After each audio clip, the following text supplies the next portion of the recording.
Greetings to you all.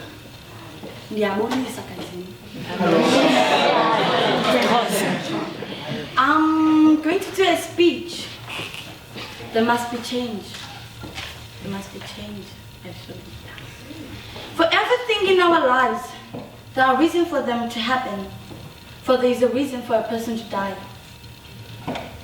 Most of our countries have dealt with huge disappointments from our leaders, racism from who we call sisters and brothers.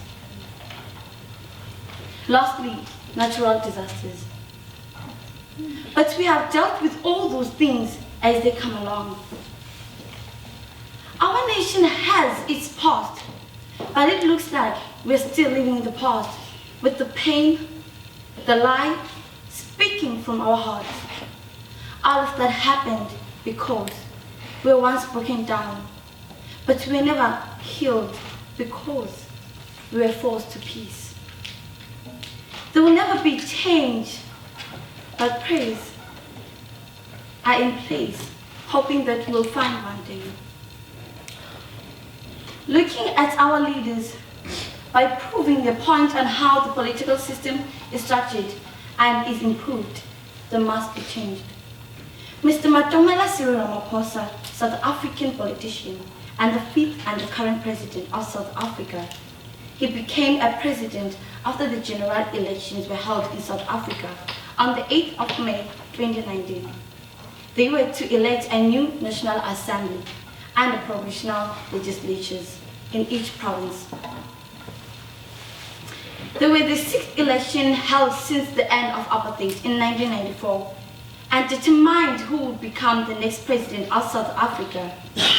President Cyril Ramaphosa led the living African National Congress within the party, attempting to retain its majority status and secure Ramaphosa a full term in office as president.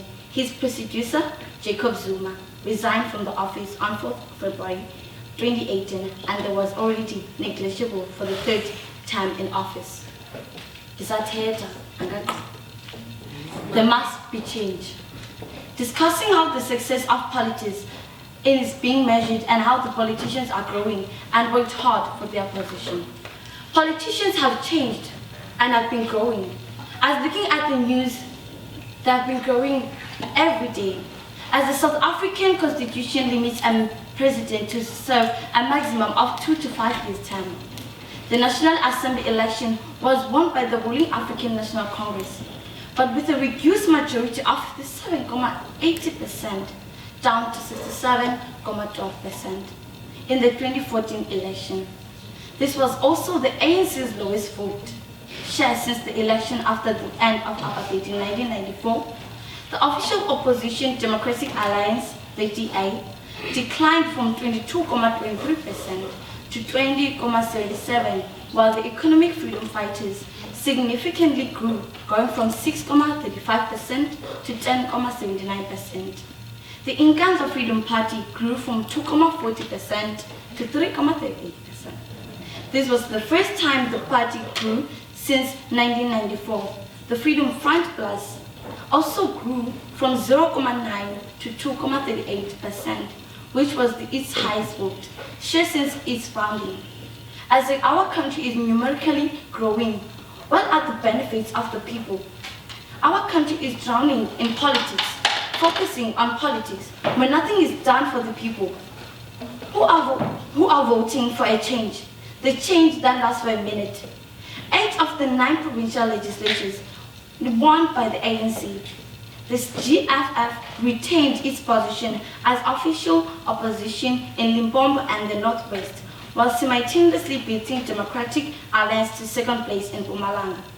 The DA obtained a second place in 5 provinces, ironed by the ANC.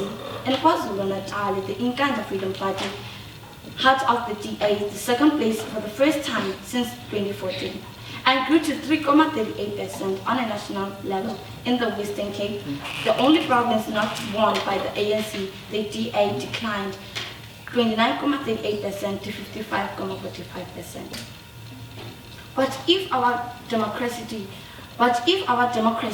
was not measured in numbers, how many political parties we have, how much they've got according to the percent of the votes. But if democracy was measured by how many young people were skilled by an adult, how people moved from poverty to economic security, how the country has gained from black people, but the question will come and go. No answer will come, but who knows? There must be change. Tenders should be given to the people in the community. They should hire people from the community, and a less number of people should be added where there is a shortage of workers. Mothers should be given programs that should support children that have no parents motivating them. They should be given opportunities to express their skills, like running businesses, of knitting, and bringing their creativity to the table. Leadership for mothers should be brought to the table to support the community. There should be programs for youth and teenagers to be able to talk about the things that they can't talk about to their parents, to be taught about leadership. Games should be brought to the community to motivate small children. In ending, support and create a better life for you will be the one living it. Never let small things take you down. Follow your dream, follow your heart. This is a democratic country, then as a nation have a stand up and build our communities and make the world a better place, I think.